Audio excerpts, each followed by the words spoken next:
The rhythmic hum of the mining laser filled the silence of asteroid. Station Delta 7, as Marcus Chin guided the extraction beam across the rocky surface. 3 years of solitary work on this remote outpost had taught him to find peace in the mechanical, the symphony of his equipment. The nearest inhabited system was 6 months away by cargo hauler, making this one of the loneliest jobs in the galaxy. Exactly what Marcus had wanted after the disaster on Kepler Prime. The laser suddenly sparked and died, its beams scattering into nothing. Marcus frowned at the readings on his console. The rock formation ahead showed unusual density patterns, something he'd never encountered in 2 decades of mining experience. As he maneuvered closer in his extraction suit, he noticed a metallic gleam buried deep within the asteroid's heart. "What the hell?" he muttered, switching to manual excavation tools. Hours later, Marcus stood before an object that defied explanation. The artifact was roughly the size of a football, composed of what looked like crystallized starlight wrapped in bands of flowing metal. When he touched it, the object pulsed with warm energy, and for a brief moment, he could swear he heard whispers. In an unknown language echoing through his mind, the moment was shattered by the screech of proximity alarms. Marcus rushed to his station's observation deck to see 3 sleek black ships emerging from the asteroid field's shadow. Pirates. Their vessels bore the crimson skull insignia of the Nebula Reapers, one of the most feared criminal organizations. In the outer rim, before Marcus could even reach his emergency beacon, the lead ship's tractor beam locked onto the station. Within minutes, armed figures in dark combat armor had breached his airlock. The woman leading them removed her helmet, revealing sharp features and eyes like chips of green ice. "Marcus Chen," she said, her voice carrying the authority of someone accustomed to being obeyed. "Mining engineer, age 34, formerly of the Kepler Mining Consortium until that unfortunate reactor incident, currently employed by Stellar Excavation Ltd. as a solo operator." She smiled coldly. "We know all about you." "Look, I don't have anything valuable here," Marcus said, backing toward his workstation. "This is just a basic mining operation." "Oh, but you do have something valuable," the woman replied, gesturing to 2 of her crew members. They moved with practiced efficiency, locating the artifact within moments. "This little trinket you dug up is worth more than this entire asteroid field." Marcus watched in horror as they carefully secured the artifact in a containment field. "How did you know about that? I only found it a few hours ago." The pirate captain laughed. "Ancient technology has a way of announcing itself to those who know how to listen. That artifact has been sending out quantum ripples across half the sector. Every treasure hunter, archaeologist, and Imperial research vessel within 50 light years is probably heading this way right now." They drugged him then, and Marcus's world faded to black. When he awoke, he found himself in a cramped cell aboard the pirate ship, the steady thrum of engines telling him they were already deep in hyperspace. Through the small porthole, he could see the swirling blue-white tunnel of faster-than-light travel. Comfortable? The captain stood outside his cell, the artifact floating in a portable containment field beside her. "I'm Captain Zara Blackwood, and you're going to help me unlock this little mystery. Your mining records show you have a doctorate in Xenarchy logic. Quite the career change after Kepler Prime, wasn't it?" Marcus said nothing, but Zara continued. "That artifact isn't just valuable, it's dangerous.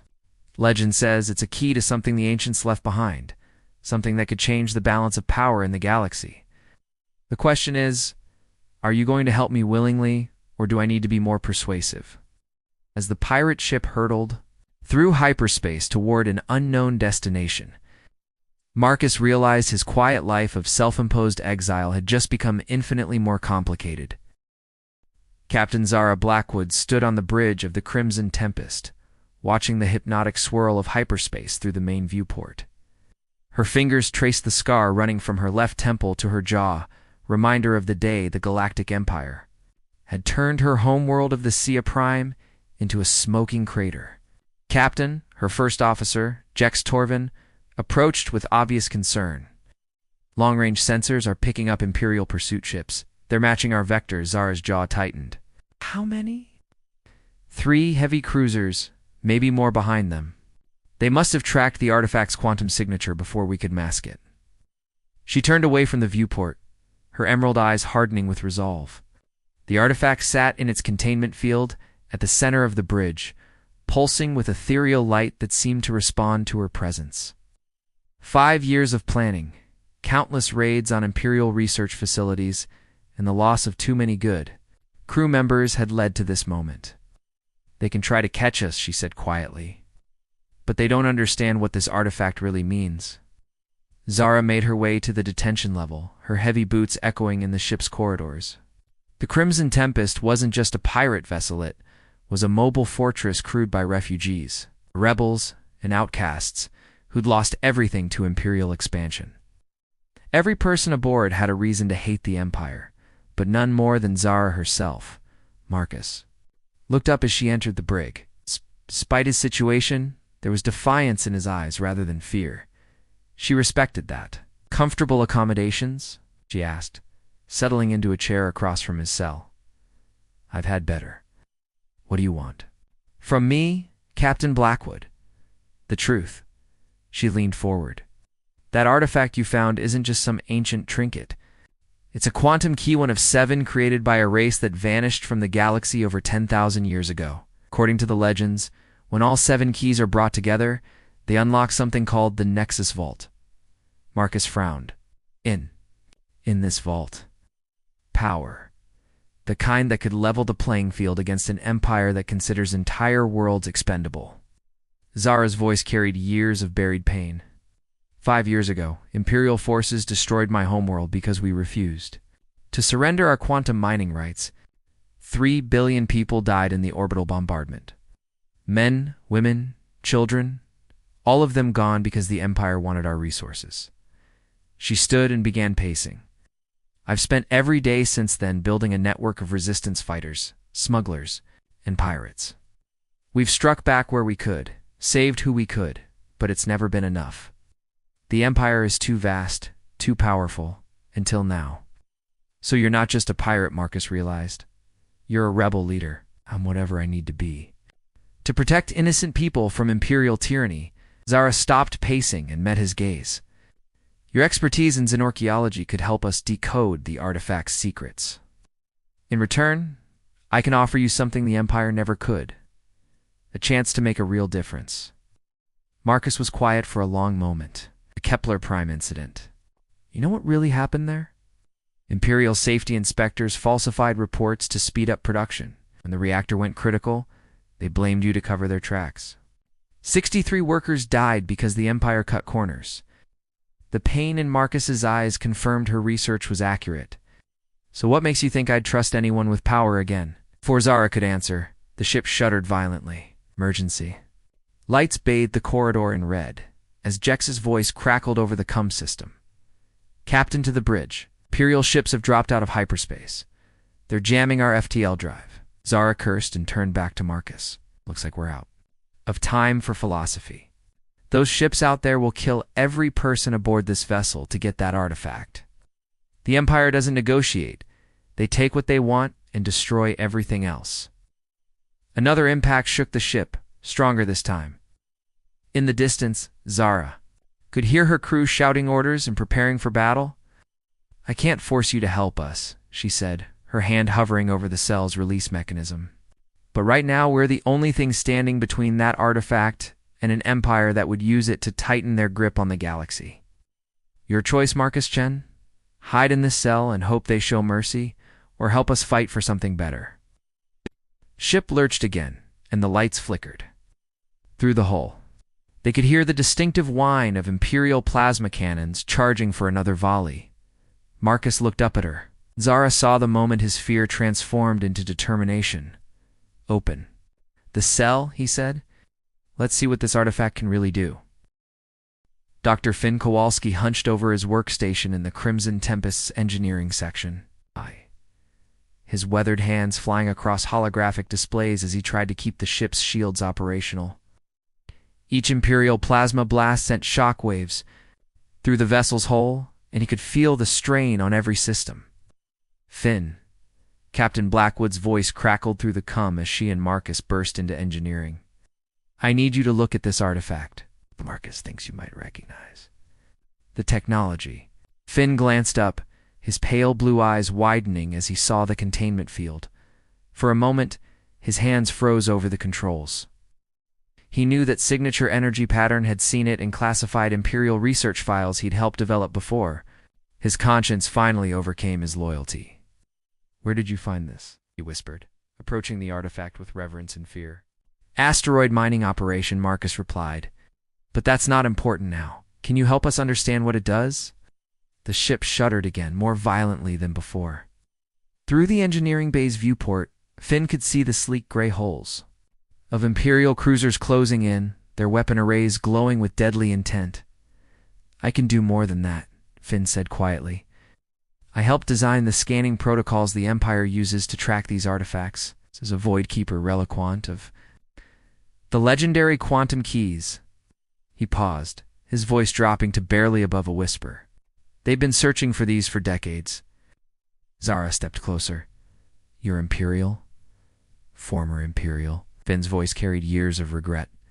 "Dr. Finnegan Kowalski, Xenotechnology Research Division, attached to the 7th Fleet until 3 years ago. It affected when I learned what they planned to do with technology like this. And another impact sent sparks flying from damaged conduits. The ship's defensive systems were failing rapidly under the concentrated Imperial assault. The Voidkeepers weren't just an ancient civilization," Finn continued, working frantically as he spoke. "They were guardians protectors of the galaxy. From threats that existed beyond our dimension, these quantum keys aren't weapons, they're warning beacons." Marcus frowned. "Warning beacons for what?" "Something the Empire's researchers called the hunger of force from outside our reality that consumes entire star systems. The Voidkeepers built a network of quantum sentinels to watch for signs of its return and alert their guardians. If it ever breached our dimension again." Finn's fingers danced over the artifact's containment controls, adjusting the field parameters. "The problem is, activating even one key sends a signal across multiple dimensions. If the hunger is still out there, still waiting, you're saying?" "This thing could doom the entire galaxy," Zara demanded. "Or save it," Finn replied. "The Empire doesn't understand what they're dealing with. You see these artifacts as sources of unlimited power, but they're actually alarm systems. And according to my research, several keys have already been activated across the galaxy in the past decade." The lights flickered as another plasma barrage struck the ship's weakening shields. Through the comm system, they could hear Jex shouting orders to the gun crews. "Finn," Marcus said urgently, "can the artifact help us escape?" "It can do more than that." Finn's hands moved to a secondary control panel. Each quantum key is linked to a dormant Voidkeeper sentinel in artificial intelligence designed to protect key strategic locations. If I can establish a resonance frequency with the artifact. His fingers flew over the controls, and the artifact's glow suddenly intensified. The hum that had followed Marcus since he first touched it became a deep, thrumming vibration that seemed to resonate through the ship's hull. "What's happening?" Zara asked. Before Finn could answer, space around the Crimson Tempest began to shimmer. The Imperial ship's plasma beams suddenly bent and scattered, their energy absorbed by what looked like ripples in reality itself. "I've activated the key's emergency protocol," Finn explained, sweat beading on his forehead from the concentration required. "But I can't control what happens next. The Sentinel is awakening, and it's been dormant for over 10,000 years. Shimmering, intensified, and suddenly the space around their small fleet filled with impossible geometry structures that hurt to look at directly, as if they existed in more dimensions than human minds could process." "My God," Marcus breathed, staring out the viewport. "What have we done?" Imperial ships had stopped firing, their crews apparently as stunned as everyone else. In the center of the impossible architecture, something vast and ancient was stirring. To consciousness, something that had been sleeping since the dawn of human civilization. "We've woken up a guardian," Finn said quietly, "and I have a terrible feeling we're going to need it."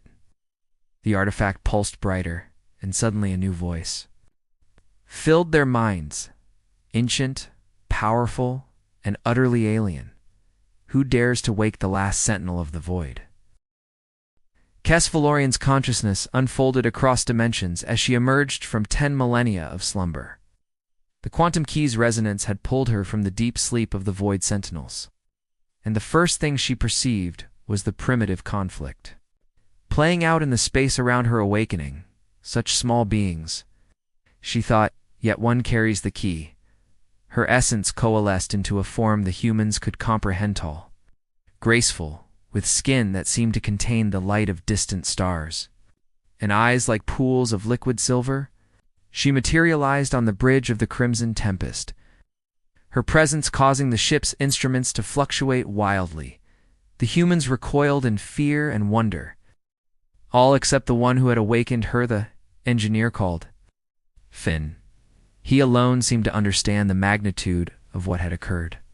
"Void Keeper," he breathed, dropping to one knee. "We didn't mean to disturb your rest. Yet disturb it you have," Kess replied, her voice carrying harmonics that resonated in their minds rather than their ears. "I am Kess Valorian, last of the Sentinel Guard. I have slept since the final convergence, but my people sacrificed themselves to seal the breach between dimensions." She turned her attention to the artifact floating in its containment field.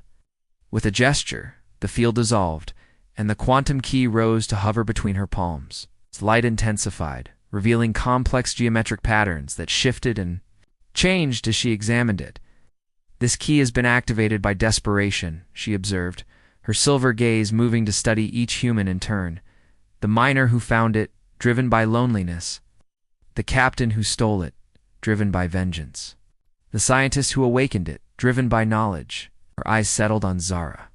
"Tell me, small warrior, what drives your hatred?" Zara straightened, meeting the ancient being's gaze despite her fear. "The Empire destroyed my world. They murder civilians for profit and call it progress. I've spent years fighting them, but I'm just one ship against a fleet of thousands. And you believe this artifact will grant you the power to achieve your revenge? I hoped it might level the playing field." Kess nodded slowly. "Your emotions are understandable, but short-sighted.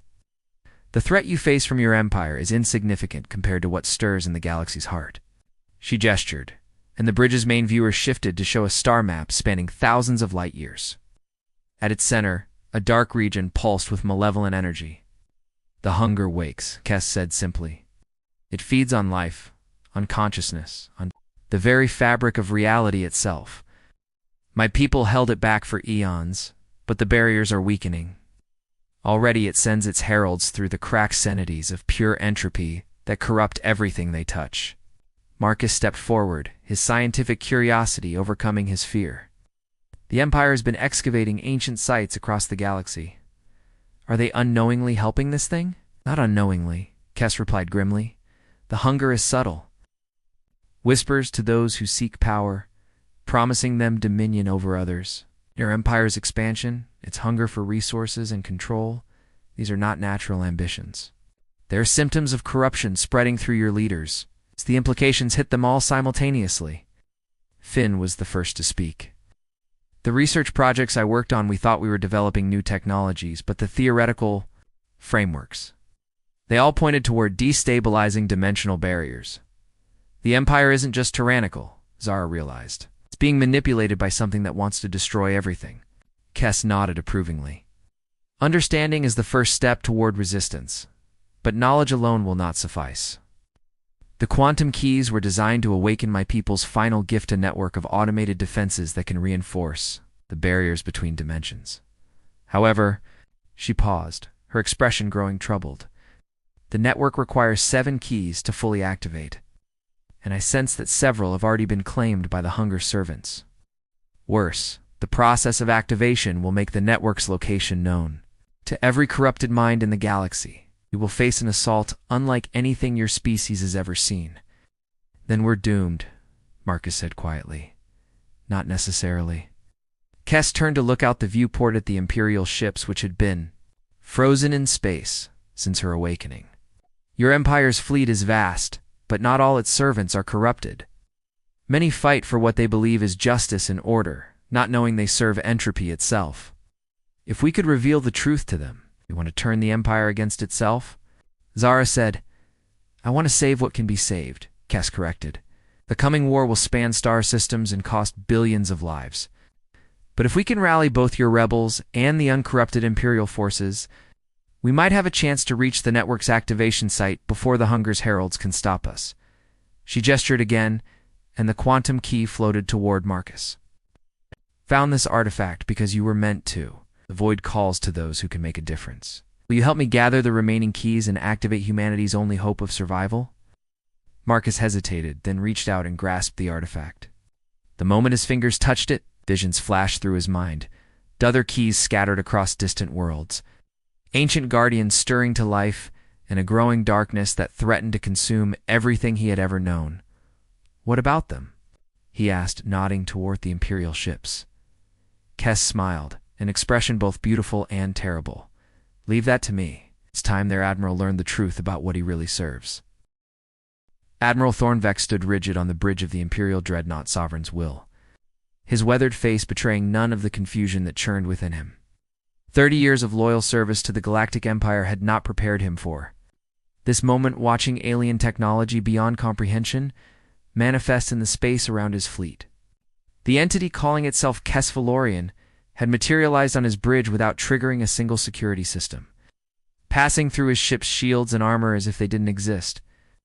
Now she stood before him, radiant and impossible, speaking of cosmic threats and dimensional barriers while his officers watched in stunned silence. You're asking me to believe that everything I've fought for is a lie, Vex said, his voice carefully controlled, despite the chaos in his thoughts. I'm asking you to see the truth, Kes replied. Your empire's rapid expansion, its hunger for ancient artifacts, its willingness to sacrifice entire worlds for resources. These are not the natural evolution of civilization. They're symptoms of corruption that spreads from your capital world outward.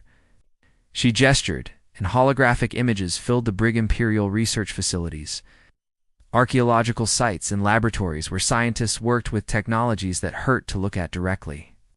The Xenotechnology Research Division, VEX, recognized, I provided security for their expeditions.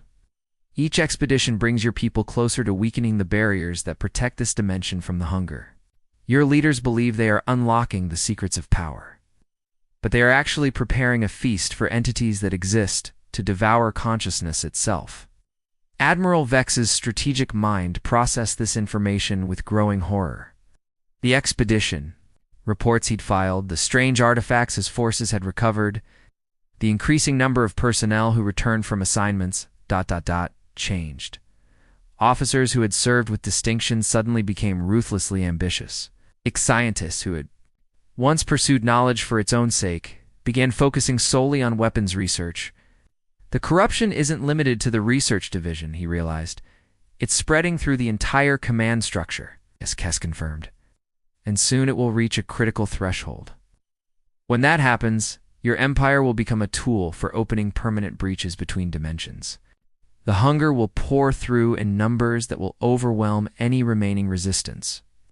Through the bridge's main viewer, Vex could see the pirate vessel that had started this entire crisis. He thought of Captain Blackwood's Recorda-decorated naval officer who had turned to piracy after her homeworld's destruction. At the time, he had assumed she was simply another criminal driven by greed and revenge. Now he wondered if she had seen the corruption before he had. What are you proposing? He asked. An alliance, Kes said simply. Your fleet represents uncorrupted Imperial forces. The pirate captain commands a network of rebels and outcasts who have been fighting Imperial expansion. The scientist aboard. Their ship possesses knowledge of your Empire's xenotechnology programs, and the engineer has a natural resonance with the quantum keys we need to gather. She paused, her silver eyes reflecting depths of time and knowledge that made Vex feel very young.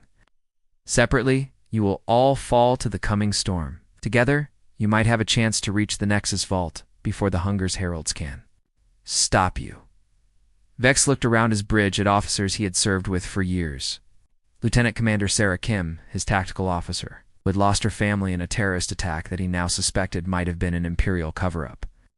Commander Paul Morrison, his communications chief, whose reports of strange signals from the Galactic Corps had been dismissed by Fleet Command. Engineer First Class David Park, whose concerns about the safety protocols for alien technology had been overruled by Research Division priorities. If I do this, Vex said slowly, I'll be branded a traitor, My entire fleet will be hunted by every Imperial force in the galaxy. You will also be humanity's best hope for survival, Kess replied. The choice is yours, Admiral, but choose quickly. My sensors detect multiple Imperial task forces converging on this position. Word of my awakening has spread, and those who serve the hunger will stop at nothing to prevent us from reaching the other quantum keys. Admiral Vex closed his eyes, thinking of his oath to protect the Empire's citizens. When he opened them again, his decision was clear. Open a channel to the pirate vessel, he ordered, and signaled the fleet to stand down from combat status. As communications crackled to life between former enemies, Kess smiled. The first alliance in the coming war had been forged, but even as she felt hope stirring for the first time in millennia, she sensed darker forces mobilizing across the galaxy. The race to prevent dimensional collapse had begun, and the stakes could not be higher. In the depths of space, ancient evils stirred in response to her awakening. And the final battle for the galaxy's survival moved one step closer to its inevitable beginning. The quantum key pulsed in Marcus's hands aboard the Crimson Tempest, its light now synchronized with 6 other keys scattered across distant worlds. Time was running out, but for the first time since the hunger had begun its subtle corruption of the galaxy, the forces of order had a fighting chance. The cosmic alliance was born not from trust, but from desperate necessity, and sometimes that was enough to change the fate of the universe.